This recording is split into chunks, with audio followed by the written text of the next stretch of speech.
예, 여러분 잠 잘 주무셨죠? 얼마 전에는 열대야 때문에 잠들기가 힘들었지만 조금씩 찬바람이 불면서 이제는 좀 우리가 더 편안하게 잠을 잘 수 있도록 계절이 조금 변해가는구나 느낄 수가 있습니다. 이렇게 계절은 변해가지만 우리나라가 처한 현실은 쉽게 해결될 기미를 보이지 않고 있습니다. 미중의 무역전쟁, 환율전쟁, 일본과의 그러한 그 갈등, 북한의 여러 무기를 개발하는 그러한 문제들, 또 크고 작은 국내외 여러 현안들로 말미암아서 우리나라가 처한 현실은 어느 것 하나 녹록하지 않은데 해결될 기미조차 보이지 않고 있습니다. 이런 가운데 일본과의 무역 갈등을 통해서 사람들이 자발적으로 독립운동은 못했어도 불매운동은 한다, 이란 운동을 해서 나름대로 일본한테 메시지를 주고 있는 그러한 일정 역할은 분명히 하고 있는 것 같습니다. 이 가운데 하나님을 믿는 우리 그리스도인도 과연 이 나라를 위해서 무엇을 할 수 있을까? 또 여기에 대한 메시지를 우리가 한번 하나님의 말씀 안에서 고민해야 되지 않을까 하는 생각이 들어서 오늘은 그리스도인의 나라 사랑이라는 제목으로 우리가 하나님 말씀을 살펴보고자 합니다. 설교를 준비하면서 한국 기독교의 모습을 살펴보려고 검색을 좀 해봤습니다. 그랬더니 8.15 광복절에 광화문에서 정광훈 목사라는 분이 대표로 있는 한기총 집회에 집회가 열렸습니다. 한국 기독교 총연합회는 저희 교회가 속한 예장 합동도 속해 있었으나 이제는 탈퇴했습니다. 큰 대형 교단들은 다 탈퇴해가지고 지금은 중소교단 사람들만 남아 있습니다. 그리고 그 안에서도 지금 분쟁이 일어나고 있는 그러한 단체입니다. 극우 활동을 많이 펼치고 있지요. 자, 그러면서 이 한기총 집회에서 아베 수상님 사죄 드립니다 라고 말했던 엄마부대 주옥선 씨를 여러분 알고 계실 것입니다. 이분이 등장했는데 정광훈 목사가 소개하기를 이분을 권사님으로 소개했다고 합니다. 큐티하는 것으로 유명한 어느 대형교회 목사님이 계십니다. 이분이 8월 첫 주 설교에서 지금은 반일 감정을 내세울 때가 아니라고 하면서 일본이 국가 예산의 절반에 해당하는 엄청난 배상금을 우리나라에 지급해줘서 오늘날 우리나라가 경제 발전을 이룩할 수 있었다, 그렇게 이야기를 했는데 저도 이것이 논란이 돼서 그 교회 홈페이지 가보니까 그 설교의 조회수가 높고 댓글도 다른 댓글보다 한 10배 정도 더 많이 달렸습니다. 교인들 중에서는 목사님을 옹호하는 분들도 많이 있지만 어떤 분들은 실망했다, 설교를 듣다가 그 자리에서 일어나 나와버렸다, 이렇게 이야기하는 댓글도 볼 수가 있었습니다. 저는 그분이 설교 가운데서 정치색을 드러내는 것도 조금 바람직하지 않다고 생각합니다만 문제가 되는 것은 바로 무엇이냐면 이 하나님 말씀을 전하는 공적인 자리에서 그분이 보수의 입장을 취할 수도 있고 진보의 입장을 취할 수도 있으나 그분이 나름대로 그 근거로 삼았던 주장들이 극우 유튜버나 보수 언론에서 유조되고 있는 페이크 뉴스에 기초하고 있는 것에 문제가 있는 것입니다. 그리스도 안에서도 여러분 얼마든지 진보와 보수가 나뉠 수가 있습니다. 하나님이 다양한 사람을 창조하셨기 때문에 어떠한 사람은 진보일 수도 있고 보수일 수도 있습니다. 그러나 그 주장을 펼칠 때에는 여러분 어느 정도 팩트에 기반한 것이 되어야 되지 않겠습니까?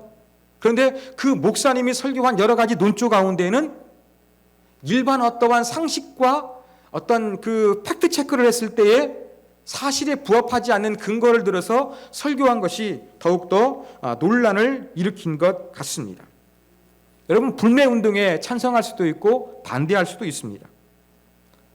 제가 이러한 현상을 보면서 가만히 보건대 좀 진보적인 사람들은 개인의 권리를 주장합니다. 광복절을 맞이해가지고 이 매스컴에 등장하는 이 일제 강점기를 경험했던 할아버지 할머님들의 인터뷰를 보면은 정말로 한이 맺힌 그러한 삶을 살았음을 알 수가 있었습니다. 이 개인이 끌려가서 엄청난 학대를 당하고 노동을 하면서도 정당한 대가를 지불받지 못한 것에 대해서 배상해야 된다. 이것을 내세우는 것, 개인의 권리를 내세우는 것이 조금 진보 쪽의 사람들의 논리인 것 같습니다. 그러나 보수 쪽의 사람들은 개인의 어떠한 권리와 성향보다는 좀 전체를 생각합니다. 봐라, 좀 고통당한 사람들이 있었지만 일본이 보상하지 않았느냐? 그래서 우리나라가 이 정도 잘 살게 되지 않았느냐? 일본에 대해서 배응망만 안 된다. 이러한 논란을 피고 있고, 지금 일본이 강대국인데 우리가 일본하고 싸우다 보면 손해를 보니까 일본한테 굽히고 들어가야 된다. 이것이 대한민국 전체를 살리는 길이다. 라는 것이 바로 보수 쪽에 있는 그러한 입장인 것 같습니다. 여러분, 이렇게 개인을 중요시할 것이냐 아니면 전체를 중요할 것이냐 입장에 따라 가지고 어느 것 하나 완벽한 논리는 없는 것입니다. 그래서 이런 것들은 싸울 수밖에 없는 것입니다. 그러나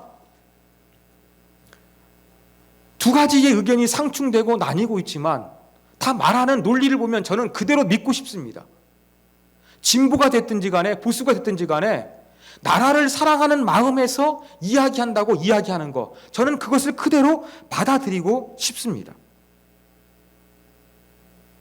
나름대로 나라를 사랑하는 마음으로 어떠한 입장을 분명히 취할 수도 있습니다. 이건 개인의 자유입니다. 그렇지만 우리가 한 번 더 여기 들어가서 진정으로 어떠한 입장을 취하는 것이 애국하는 것일까? 특별히 우리 그리스도인들은 하나님의 말씀을 삶의 유일한 기준으로 구원의 근거로 삼지 않습니까? 하나님 말씀에 비추어 보건대 진정한 나라 사랑은 어떠해야 되는가? 우리가 이런 부분들을 오늘은 한번 살펴보기를 원합니다. 오늘 본문 말씀 예레미야 18장은 하나님께서 하나님이 어떠한 분인가를 비유적으로 드러내고 계십니다. 하나님은 선지자 예레미야에게 토기장이의 집으로 내려가라고 말씀하십니다.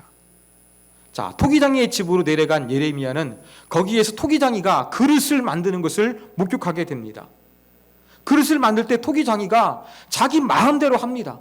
이거 조금 하다가 틀리면 다른 그릇을 얼마든지 만들 수가 있는 것입니다. 토기장이는 내가 어떠한 그릇을 만들 수 있을 것인가? 자기의 전적인 권한이라는 것입니다. 이것을 예레미야가 목격하게 되었을 때 하나님께서 뭐라고 말씀하셨습니까? 6절 말씀 보면 진흙이 토기장이의 손에 있음같이 너희가 내 손에 있느니라 말씀하신 것입니다. 이게 무슨 말씀입니까? 하나님의 주권을 강조하는 말씀입니다. 토기장이가 어떤 그릇을 만들지는 전적으로 그의 마음에 달려있는 것처럼 이스라엘 백성들, 많은 나라와 민족의 그러한 흥망성쇠가 하나님의 손에 달려있다는 하나님의 주권을 강조하고 있는 본문인 것입니다. 그러나 하나님은 주권을 어떻게 집행하시느냐? 하나님 앞에서 잘못을 회개하고 뉘우칠 때에는 하나님은 용서하시고, 하나님께서 크게 세우시고자 하지만 그들이 용서하지 아니하고 하나님 보시기에 악을 행하면 그들을 심판하실 것을 말씀하시는 것이 하나님의 메시지였습니다. 이게 바로 예레미야 18장의 핵심 내용입니다. 그러면서 하나님께서 11절에서 결론적인 말씀을 이제 예레미야에게 전하십니다. 그게 무엇이냐? 너희에게 재앙을 내리며 계책을 세워 너희를 치려하노니 너희는 각기 악한 길에서 돌이키며 너희의 길고 행위를 아름답게 하라. 하나님께서 이스라엘에게 재앙을 내리며 심판하려고 하니까 어떻게 하라는 겁니까? 준비하라는 겁니다. 회개하라는 것입니다. 돌이키라는 것입니다. 악한 길에서 돌이켜 아름답게 하라고 그렇게 말씀하고 있는 것입니다. 여러분, 그리스도인의 나라 사랑은 첫 번째, 민족과 나라를 위해서 전 국민적인 회개 운동이 일어나야 한다는 것입니다. 여러분 8절을 보십시오. 8절을 보면 하나님께서 이렇게 말씀하셨습니다. 그 민족이 그의 악에서 돌이키면 재앙에 대해서 하나님께서 돌이키겠다고 말씀하셨습니다.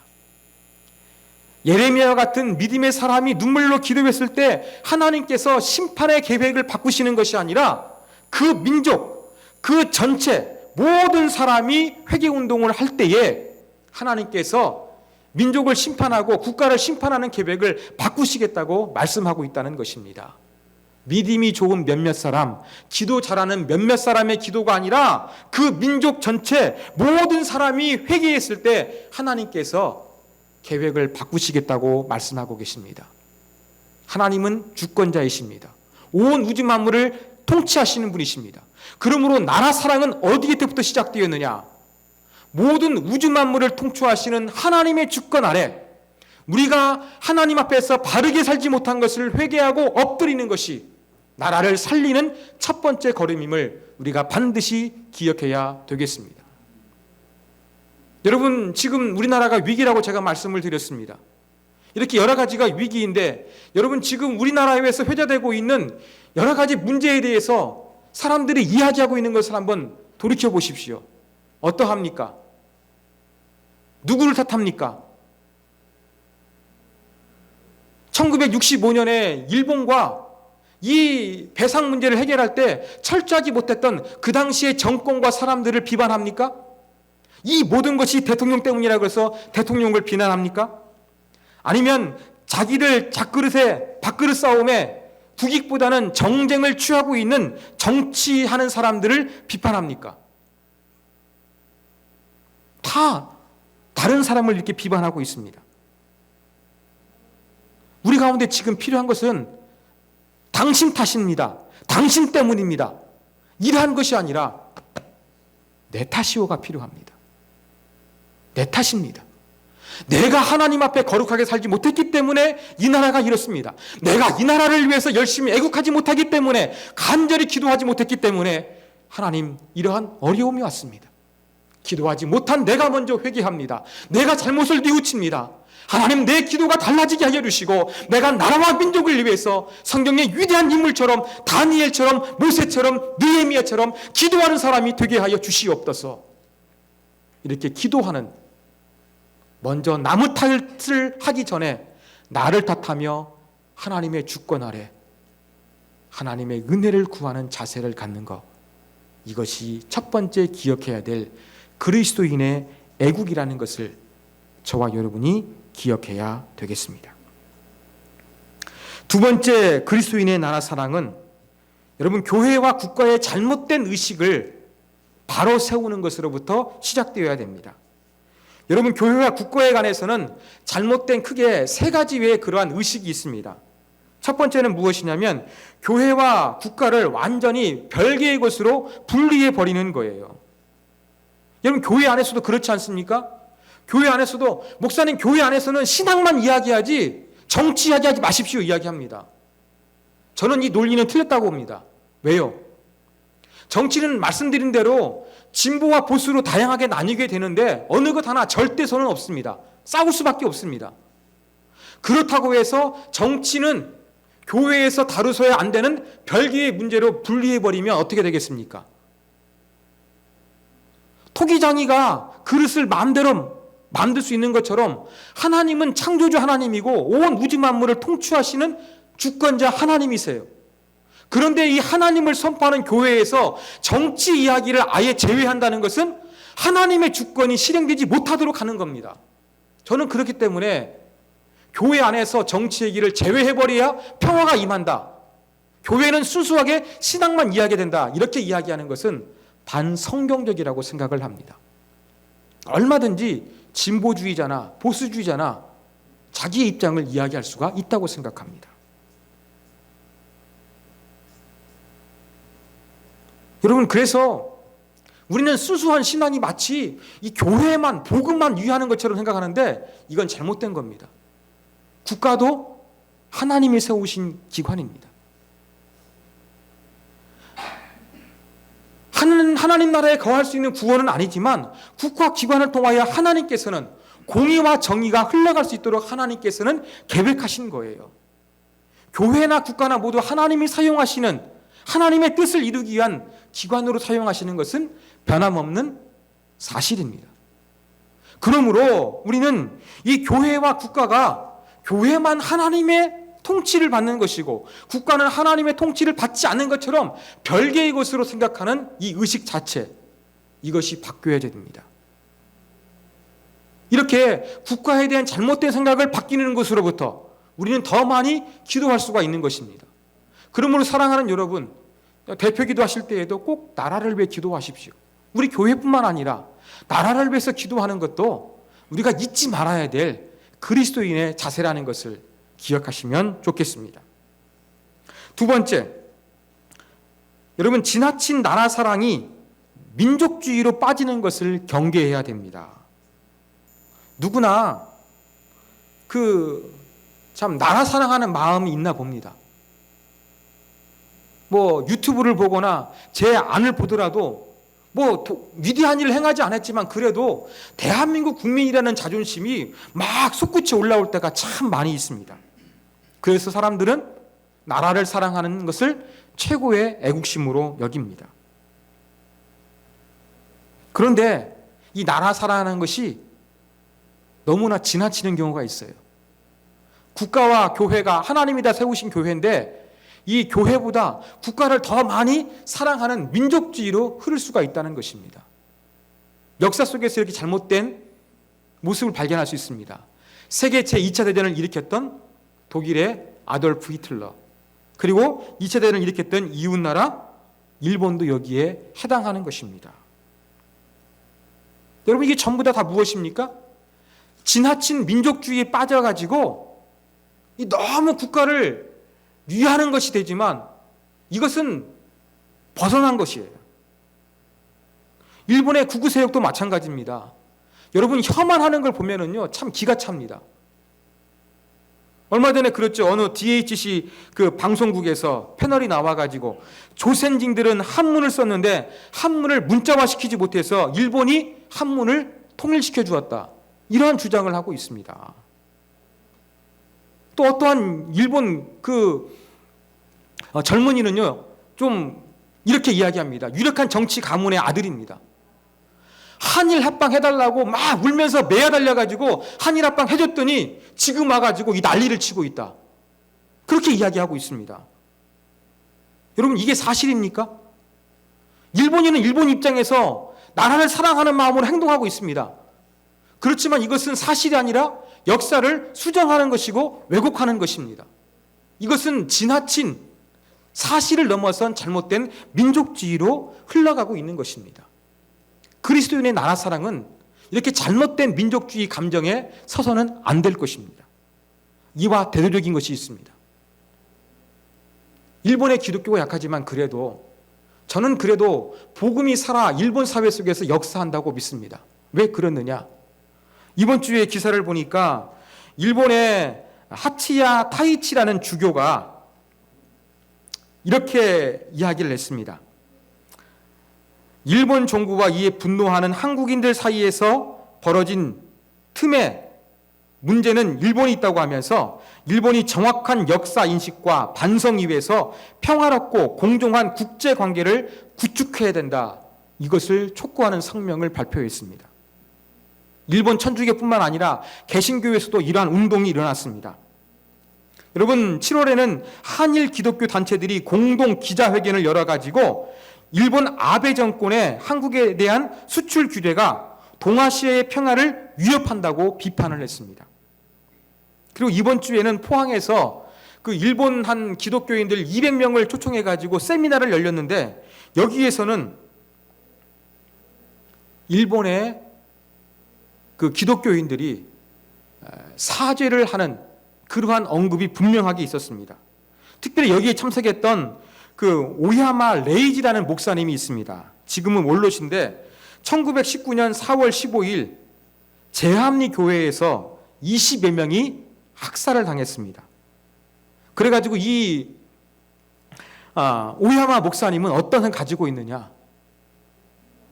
그 제합리 교회에서 선량한 그리스도인을 학살했는데 이 무너진 교회를 다시 지어주는 것이 한국에 대해서 제대로 용서를 구하고 참여하는 것이라고 생각을 해가지고 1970년 9월에 이것을 완공했습니다. 한국 내에서도 반대가 많았습니다만 그래도 이분은 진정으로서 참여하는 모습을 보이기 위해서 한국 교회를 재건하는 그 일에 앞장섰던 모습을 보였던 것입니다. 여러분, 이러한 소식들 반갑지요? 왜 반갑습니까? 국수주의의 입장, 우리나라 편을 돌아줘서 여러분 기뻐하시면 안 됩니다. 우리가 이들의 모습을 기뻐할 건 바로 무엇이냐? 이들이 하나님 앞에서 신앙 양심을 가지고 성경 말씀이 무엇을 말씀하고 있는가 알았기 때문에 신앙 양심에 의해서 많은 일본 사람들이 일본이 우리나라의 역사를 왜곡하는 것을 진리처럼 받아들이고 있지만 아니라고 목소리 내고 있는 것은 신앙 양심 때문이라는 것을 우리가 기억해야 되겠습니다. 그래서 우리는 나라를 사랑하되 너무나 나라를 사랑한 마음이 지나쳐 역사를 왜곡하거나 잘못된 이 민족주의에 빠지지 않도록 우리가 주의하면서 나라를 사랑해야 될 것입니다. 세 번째, 이제 반대로 국가보다 교회를 더 사랑하는 잘못된 우를 범하는 경우도 있습니다. 대표적인 예가 무엇이냐? 십자군 전쟁이에요. 자, 십자군 전쟁에서는 나라보다 앞선 것이 바로 무엇이었느냐? 교회였어요. 그래서 하나님을 믿지 않는 사람들이 점령하고 있는 예루살렘 성지인데 이거 우리가 되찾아와야 된다라고 하면서 십자군 전쟁을 일으켰습니다. 그때 많은 교회 지도자들이 이방인을 죽이는 것이 하나님께 충성하고 교회를 위하는 것이라고 설교하면서 충동질을 했어요. 그래서 십자군 전쟁을 벌였지만 많은 사람들이 죽었고 실패하고 말았습니다. 이것은 국가 이의 교회가 군림하고 했던 잘못된 모습이었습니다. 이것도 우리가 피해야 될 것입니다. 그러면 우리는 어떻게 그리스도인으로서 나라를 사랑해야 될까요? 여러분, 그리스도인들의 나라 사랑은 특별했다는 것을 우리가 기억해야 되겠습니다. 오늘 제가 설교를 준비하면서 나라를 사랑해야 된다고 그랬는데 나라 사랑하는 것은 내 탓이오, 먼저 자신이 회개하는 거, 하나님을 의지하는 것이라고 말씀을 드렸습니다. 나라를 위하는 게 아니고 하나님을 위하는 것이라고 말씀을 드렸습니다. 그 다음에 국가와 교회 관계, 잘못된 부분들을 말씀을 드렸습니다. 나라를 사랑해야 되는데 이것저것 걸리는 것이 많으니까 조심해야 되겠네? 여러분, 이러한 생각을 하시기 쉬울 것 같습니다. 나라를 사랑하는데 이것저것 걸리는 게 많으니까 적당히 해야겠다. 정도껏 해야겠다. 라고 하면서 소극적인 입장을 취하실까 봐 제가 염려가 되었습니다. 그런데 여러분, 기독교의 역사를 살펴보면요, 하나님의 말씀을 믿는 그리스도인들은요, 나라 사랑이 아주 특별했다는 것을 우리가 반드시 기억해야 되겠습니다. 아까 제가 언급했습니다만 성경 속에서 나라가 얼마나 민족을 사랑했습니까?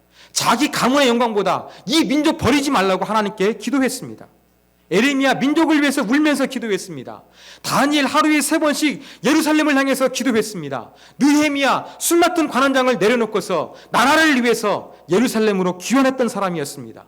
바울도 복음을 전했지만 동족을 위해서 끊임없이 갈등했고 고민했던 사람이었습니다. 이렇게 신구약을 통해서 많은 위대한 신앙의 인물들은 민족과 나라를 간절히 사랑했습니다. 성경만 그런 것이 아니라 우리 믿음의 손녀들도 그랬습니다. 여러분, 33명의 독립선언서 작성했죠? 이 중에서 16명, 거의 절반에 가까운 숫자가 여러분 그리스도인이라고 제가 말씀을 드렸습니다. 3월 1일 1919년 대한독립 만세를 불렀습니다. 이 만세를 불렀던 사람들이 7,835명인데 이 중에 기독교인이 1,719명이었습니다. 그러면 3.1절 첫날 독립만세를 외쳤던 사람들은 전체 인구 기독교인이 22%를 차지했어요. 근데 그 당시에 기독교의 인구는 몇 프로였느냐? 1.8%였습니다. 아니, 1.8%의 전체 인구밖에 되지 않는 기독교인들이 독립선언서의 50%를 차지했고 독립운동 현장에 22%가 차지할 정도로 우리 믿음의 선배들은 어떻게 했느냐? 나라 사랑에 대해서 실제적이었고 열심을 다했다는 것을 우리가 알 수가 있는 것입니다. 우리는 이 기독교인들의 특별한 나라 사랑이 있었음을 잊지 않았으면 좋겠습니다. 여러분, 유대인들은 나치로부터 600만 명이 학살당하는 그러한 엄청난 그 잔혹한 기억이 있습니다. 그래가지고 유대인들은 나라를 재건한 이후에 예루살렘에 유대인 대학살 기념관을 세웠습니다. 그리고 그 이름을 뭐라고 했느냐? 야드바심이라고 했습니다. 야드바심의 뜻은 무엇이냐? 기억하라예요. 그리고 기념비 입구에 이러한 글귀를 집어넣습니다. 용서하라. 그러나 잊지 말라. 여러분, 그래서 그런지요, 이스라엘에서 자동차가 판매되고 있는데 여러분, 제일 잘 팔리는 자동차가 어디 걸까요? 1, 2위가 기아 자동차입니다. 탑10에 들어가는 브랜드 가운데서 한국 제품이 5개입니다. 여러분, 유럽에서 제일 자동차 잘 만드는 나라가 어딘지 아십니까? 독일이에요. 그러면 이스라엘 자동차 시장에서 독일 자동차가 얼마나 팔릴까요? 제일 많이 팔리는 것이 34위입니다. 이게 뭘 보여줍니까? 역사를 잊지 않고 있다는 겁니다. 물고기의 IQ 얼마나 되신지 아십니까? 생물학자들은 물고기 IQ를 0.4라고 생각 정도 합니다. 물고기는 한 3초만 지나면 다 잊어버려요. 그러니까 여러분, 낚시하시다 보면은 미끼를 물었는데 하나, 둘, 셋, 3초가 지나면 미끼를 물다가 내가 죽을 뻔했구나 라는 것을 잊어버려가지고 다시 어떻습니까? 미끼를 무는 거예요. 그러다가 잡히게 되는 것이죠. 이렇게 우리 대한민국이, 우리 그리스도인이 과거의 역사를 쉽게 잃어버리고 있지 않는지 우리 자신을 한번 돌이켜봤으면 좋겠습니다. 여러분, 일본 사람들이 한국 사람이 불매운동했을 때 어떤 말을 했습니까? 유니클로 그 CFO가 뭐라고 말을 했습니까? 불매운동 얼마 못 갈 것이다. 과거 역사를 보니까 한국인들 냄비 근성이 일어가지고 막 화다닥 딱 불타오르는데 금방 사라질 것이다. 그렇게 말하지 않았습니까? 우리를 기분 나쁘게 했습니다만 이 말 속에는요, 일본 사람들이 한국을 알고 있다는 이야기가 내재되어 있는 거예요. 이걸 통해 가지고 우리 국민성, 쉽게 흥분하지만 쉽게 잃어버리는 그러한 모습이 드러나고 있는 것 같습니다. 사랑하는 여러분, 우리가 잊지 않았으면 좋겠습니다. 그리스도인의 나라 사랑은 뜨거웠음을, 열정적이었음을 우리가 잊지 않았으면 좋겠습니다. 어떻게 사랑해야 될 것인가? 한 사람을 말씀드리겠습니다. 혹시 여러분 파라코라는 말 들어보셨습니까? 저도 설교 준비하면서 처음 발견했는데, 깨트릴 파, 떨어질 낙, 지포, 집을 깨트리고 떨어지게 만든다는 이야기입니다. 허랑방탕해서 집안의 재산을 모두 털어먹는 남봉꾼을 가리킬 때 파라코라고 이르는 것입니다. 요즘 말로 인간 쓰레기 중에 쓰레기죠. 자, 그런데 퇴계 이황의 수제자로 알려졌던 학봉 김성일의 그 13대 후손이 있습니다. 김용환 씨라고.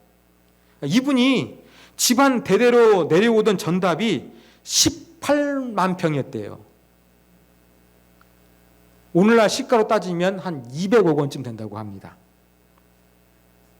이 사람은 경북 안동 일대 노름판에는 꼭 끼어서 즐겼습니다.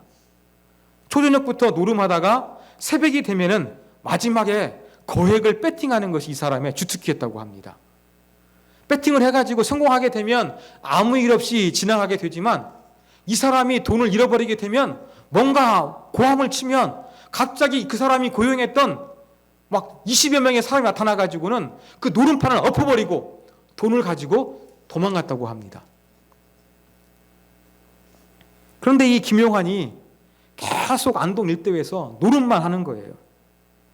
노름하다가 그 200억 재산을 다 날라버리고 종가까지 남의 손에 들어가게 되었습니다. 여러분, 종가라는 개념은 유교사회에 상당히 중요했거든요. 왜냐하면 종가는 가문의 정신적인 구심점이었습니다. 그래서 친척들이 17일반 돈을 모아가지고 이 노름으로 팔아버린 종가를 몇 차례 구입해줬어요. 다시 그러면 김용환은 노름을 통해 가지고 다시 종갓집을 잃어버리게 되었습니다. 심지어 어떤 일도 일어나게 되었느냐. 김용환은 무남 동녀 외동딸 하나만 있었습니다. 시집을 갔습니다. 신행이라고 하는데 여자가 시집 가서 처음으로 친정을 방문하는 것을 신행이라고 합니다. 이제 김용환의 외동딸이 출가 외인이 됐다가 신행을 하게 되었어요. 그 신행하는 길에 시댁에서 농을 하나 사오라고 돈을 줬다고 합니다. 집에 왔는데 아버지 김용환이 출가한 딸이 이 농을 사오라는 돈을 가지고 있는 것을 알고서 어떻게 했느냐. 이것을 훔쳐가지고 노름을 해가지고 잃어버리게 된 거예요. 사람이 얼마나 그 김용환을 욕하고 얼마나 무시했겠습니까?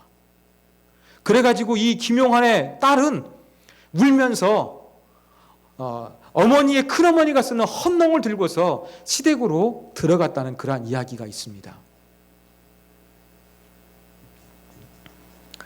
이 김용환은 해방이 된 다음에 1946년 세상을 떠나게 됐습니다.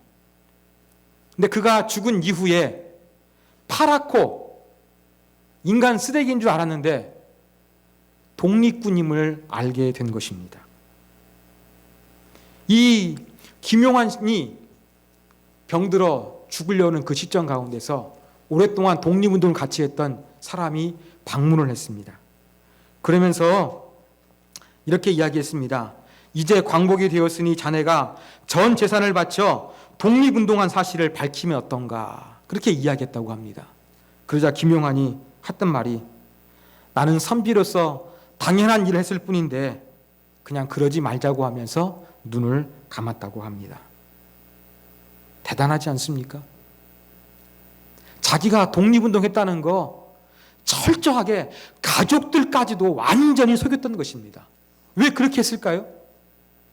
여러분, 돈 많은 사람이 재산을 어딘가로 보내버리게 되면 그때 외경, 일본 경창들이 의심하는 거예요. 독립운동하는 거 아닌가? 이걸 의심하게 되니까 외경들의 감시를 피하기 위해 가지고 철저하게 어떻게 했느냐? 파라커로 위장을 했던 것입니다. 그러면서 가족들에게도 철저하게 비밀로 했습니다. 그러면서 뭐까지 뒤집어 쓴 겁니까? 누명까지 뒤집어 쓴 거예요.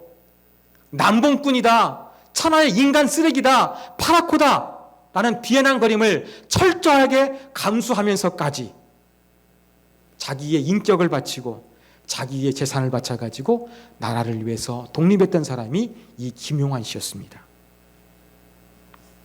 여러분, 작년에 인기 있었던 미스터 선샤인이라는 드라마 아시죠? 이 드라마에서 김희성이 담당했던 역할의 실제 모델이 바로 이 김용환이었다고 합니다. 그리고 이분의 공로가 인정이 되어가지고 이제 건국훈장 애족장이 추서돼서 그의 그 업적이 재평가가 되게 되었습니다. 제가 볼 때 참 멋있는 독립운동가였습니다. 사랑하는 여러분, 우리 그리스도인들, 신앙의 믿음의 선배들, 성경 속의 선배들이든지 아니면 우리나라에 살았던 믿음의 선배들도 나라를 사랑하는 것, 특별했음을 우리가 잊지 않고 기억했으면 좋겠습니다. 그리고 김용환 독립운동가처럼 저와 여러분도 뭔가 이 나라를 위해서, 지금 작금의 위기에 처한 대한민국을 위해서 무엇인가를 할 수 있는, 애국할 수 있는 진정한 그리스도인이 되시기를 주님의 이름으로 부탁드립니다.